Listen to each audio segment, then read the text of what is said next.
At the start of the series, Special Agent Mark Benford of the Federal Bureau of Investigation emerges from his crashed vehicle and discovers the city of Los Angeles in turmoil. Cars have collided into each other, airplanes have crashed into the nearby buildings, and hundreds and thousands of people have died. Following this, the series jumps back to 4 hours earlier, where Mark is at his house, getting ready for work. He lives with his wife, Olivia, a doctor by profession, and their 6-year-old daughter, Charlie. After breakfast, Mark heads outside and greets Nicole, Charlie's babysitter. He asks her to stay late that day because Olivia has to work a late shift at the hospital.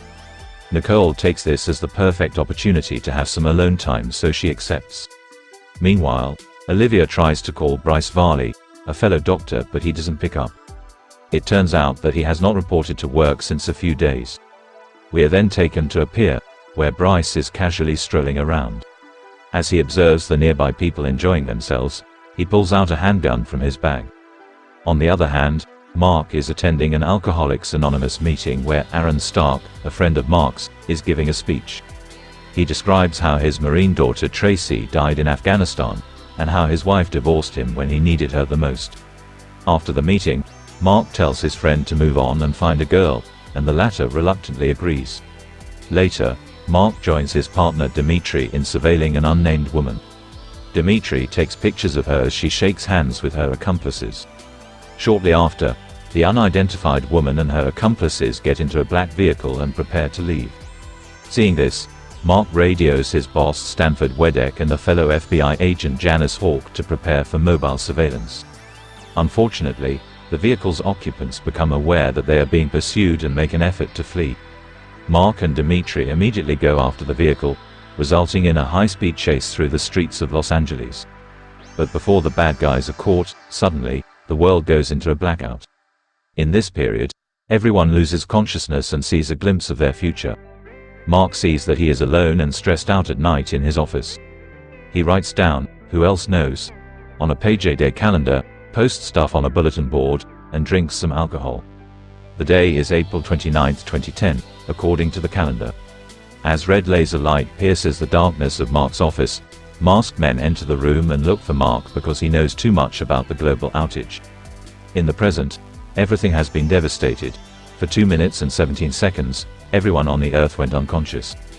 The incident has serious consequences: massive vehicle accidents, crashed aircraft, blazing fires, and even a kangaroo trotting across downtown Los Angeles. But surprisingly, the blackout also saved some people. For instance, Bryce, who was having a go at his life, was stopped. When he wakes up, he interprets the strange occurrence as a message that his death was not meant to be. With renewed motivation, he then rushes to the hospital to assist Olivia. At the hospital, everyone is left equally confused by the blackout. However, they don't have much time to think about it as an 8-year-old boy, Dylan Simcoe, is about to undergo a surgery to remove his brain tumor. The weird thing is that Dylan knows Olivia, despite her meeting him for the first time. In the next scene, the heroic doctors somehow manage to save the boy, but learn that his mother died in the widespread blackout. To make matters worse, Olivia and the hospital staff are unable to find his father.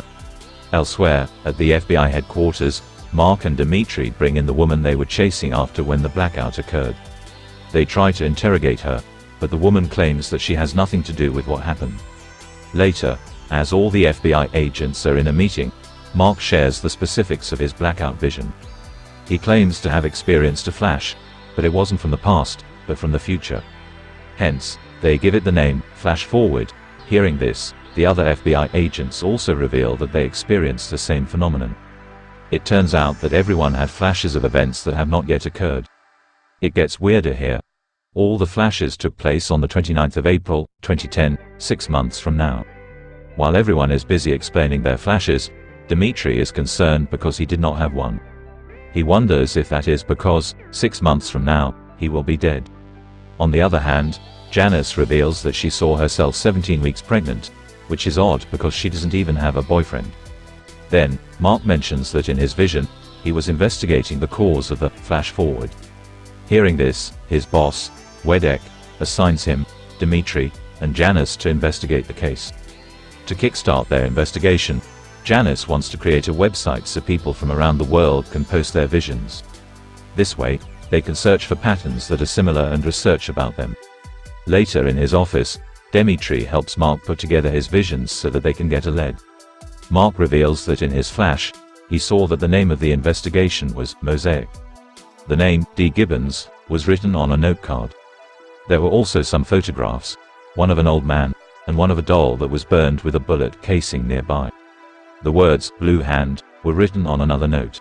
One of the masked men coming to kill him had a tattoo on his arm, 3 stars. Mark was also wearing a friendship bracelet, like the ones kids make, and lastly, he was drinking heavily. Elsewhere, a tired Olivia wonders what her flash meant. She has seen a man in her house and called him, honey, suggesting that she and Mark had ended their marriage. Olivia is upset because of the strong feelings she had for the mystery man in her flash. She shares this with Mark, but instead of being angry, he comforts her by saying that just because they saw those things, doesn't necessarily mean they're going to happen. Meanwhile, at the hospital, Dylan's father, Lloyd Simcoe, arrives to visit his kid. In a shocking turn of events, it is revealed that the man Olivia saw in her flash is none other than Lloyd himself. Back at home, Charlie informs her father that she had a nightmare. The little girl is scared, so Mark doesn't inquire about it. But just then, he notices something in her palm. Charlie says that it is a bracelet of friendship that she has bought for her father. The bracelet is the same one that Mark was wearing in his flash. Realizing that his flash events are unfolding, Mark becomes overwhelmed, but nonetheless, he lets his daughter put the bracelet on him. At the FBI headquarters, Janice has spent the last 5 hours poring over footage from numerous security cameras. Every video depicts the same thing: people all over the globe blacking out for 2 minutes and 17 seconds. However, in one video, which was recorded at a sports event in Detroit, the whole stadium crowd falls unconscious, except for one figure. The person slowly moves along the stadium until finally vanishing into the exit's shadows. The following day at school, Charlie gets into trouble with one of her classmates when she is forced to share what she saw in the blackout. Later, at a staff meeting, Wedek informs the LA field office employees that 6 FBI agents had quit that morning, bringing the 3-day total of resignations to 18. As he continues explaining the situation, a woman interrupts him and mocks his speech. She is introduced as Anastasia Markham, Deputy Chief of Homeland Security. Just then, Mark's phone rings and he rushes out the door, stating that there is an issue at his daughter's school. In the next scene, Mark meets with Olivia and Principal Byrne at Charlie's school. Byrne is concerned about the little girl's reluctance to talk about her vision, implying that she saw something bad. Later, Mark and Olivia discuss the matter and speculate that their daughter saw the man in Olivia's vision. Meanwhile, at the FBI field office, Anastasia expresses skepticism regarding the legitimacy of the investigation. She claims that they are spending too much time and money on the useless website. But her demeanor quickly changes when Wedek shows her the Detroit Stadium security video of the person, whom they refer to as Suspect Zero. Shortly after, as Demirti and Mark are talking about D. Gibbons, Janice interrupts them, announcing that a woman named D. Gibbons is asking to see Demirti. Wasting no time, the FBI agents start questioning Gibbons. When asked about her flash, she describes an angry phone call about pigeons with an unknown person, during which she screamed at the person to speak to Mark and Demirti. On the other hand, Olivia brings Charlie to the hospital with her. As she is working, Lloyd approaches her to thank her for saving his son's life. Seeing him, Olivia realizes that he is the same man she called honey in her flash. Taken aback, she takes her daughter to the room where Dylan and her father are present. Olivia then asks Charlie if she recognizes Lloyd, but the little girl replies that she does not. However, just as Olivia breathes a sigh of relief, Charlie notices Dylan and starts screaming. She demands to know who hurt him, indicating that she had seen him in her flash.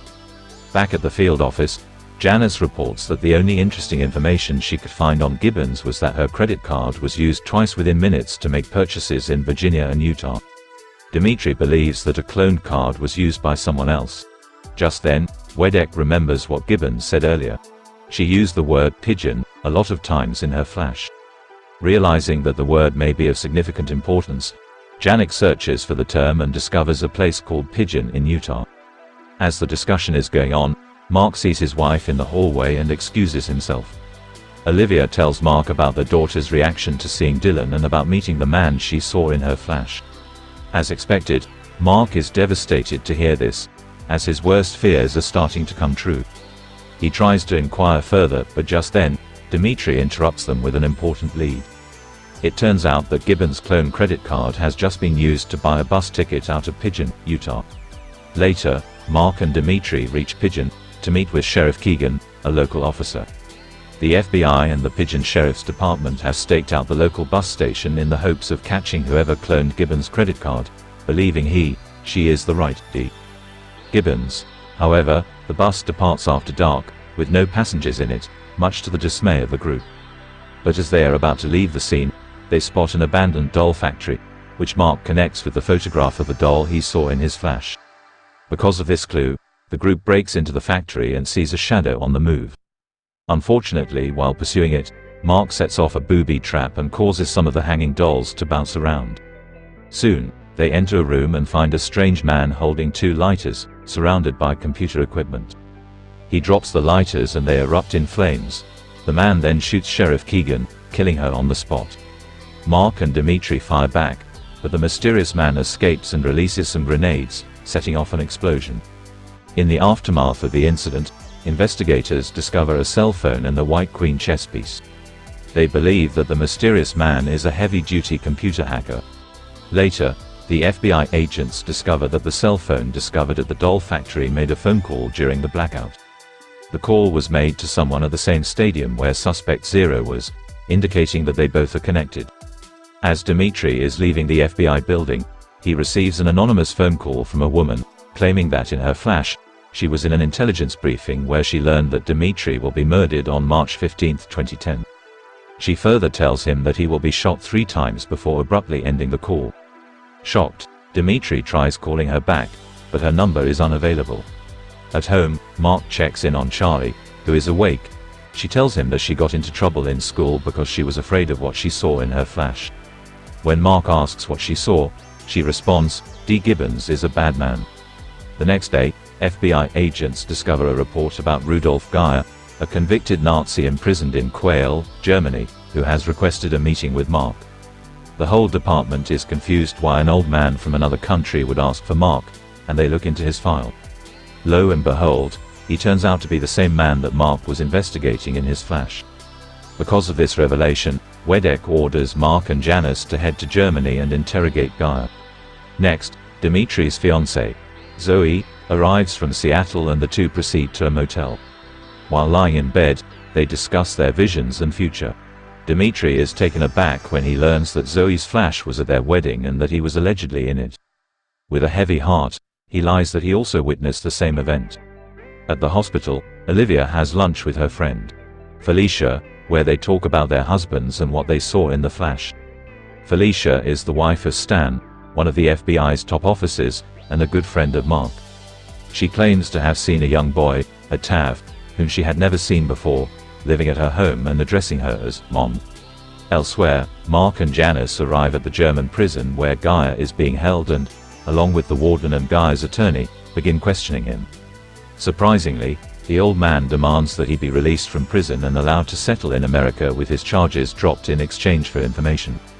After a lot of deliberation, Mark agrees to the deal, but only if Geyer reveals something worthy of his trust. However, the old man starts explaining riddles and useless stories, which make no sense to the detectives at all.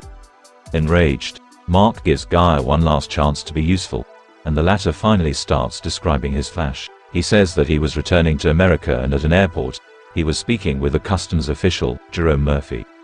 He told Murphy that he had a murder to thank for his freedom. When Mark asks why he was called out of all people, Geyer reveals that he was sent to America because of Mark. To confirm Geyer's flash, Demirti meets with Murphy and inquires if he also saw the same vision. Surprisingly, Murphy recalls the exact same events, hence confirming that the old man was actually telling the truth.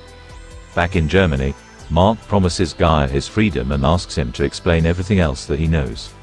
The old man then reveals that the murder he witnessed was the slaughter of a large number of crows outside his prison window. Although the information is not significant, he gives Mark a book about birds to research more about them. Meanwhile, at a memorial service for officers killed during the global blackout, Felicia notices a Tav sitting in the front row with a woman. Shortly after, Zoe pleads with Demirti to set their wedding date for the D-Day, that is, April 29, 2010. Demirti is hesitant at first, but when Zoe insists, he agrees. After returning to the States, Mark speculates that there could have been other events in which large numbers of birds died. He and Janice head to the office to look through news files. Surprisingly, they discover a report from Somalia in 1991, in which a large number of crows died while residents also experienced a mass loss of consciousness, eerily similar to the global blackout.